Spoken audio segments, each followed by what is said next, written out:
Hello everyone, আজকের ক্লাসে সবাইকে স্বাগতম জানাচ্ছি। আজকে আমরা গণিতের অধ্যায় 1 স্বাভাবিক সংখ্যা ও ভগ্নাংশ এই অধ্যায়টি পড়ব এবং এই অধ্যায়টি পড়ার সাথে সাথে আমাদের সকল কনসেপ্ট ক্লিয়ার হয়ে যাবে, চিত্রসহ সহজ ব্যাখ্যাও করে দেওয়া হবে এবং আমরা সব শেষে টাইপ ওয়াইজ অঙ্ক ধরে ধরেও ক্লিয়ার করব। সো চলো আজকে আমাদের এই ক্লাসটি শুরু করা যাক। প্রথমে আমরা একটু দেখে নেই যে এই অধ্যায়টি আসলে কিভাবে পড়লে সহজ হবে। প্রথমে আমাদের যেটা করতে হবে যে কোন টপিক কত ইম্পর্টেন্ট এটা আমরা পড়ে ফেলবো।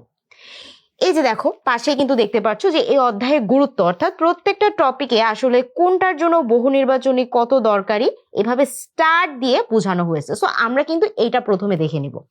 এরপরে যেটা করব যে আগের পড়া আছে কিছু রিভিশন করতে হবে, অর্থাৎ এই অধ্যায় পড়ার জন্য আমাদের ক্লাস 4 বা 5 থাকা অবস্থায় কিছু টপিকের প্রয়োজন, যেগুলো হয়তো আমরা আগের ক্লাসে শিখেছি, যেমন সংখ্যার ধারণা, লসাগু, গসাগু, এইগুলো সম্পর্কেও একটু আমরা আলোচনা করে নিব। এর পরবর্তীতে আমরা টাইপ ধরে বেসিক আলোচনা করব। যেমন ধরো এই যে দেখো প্রথমেই কিছু অঙ্ক আছে।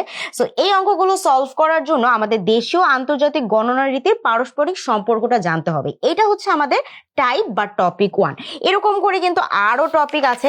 সো আমরা প্রত্যেকটা অঙ্কই আসলে যেই যেই টপিকের আন্ডারে পড়েছে আমরা সেই টপিকগুলোর বেসিক আলোচনা করে ফেলবো এবং সব শেষে যখন আমাদের এই টপিক ধরে বেসিক আলোচনা শেষ হয়ে যাবে, আমরা আসলে দেখব যে কিভাবে আসলে আমরা এই পুরো অধ্যায়টা এক নাগাড়ে বা এক নজরে মনে রাখতে পারি।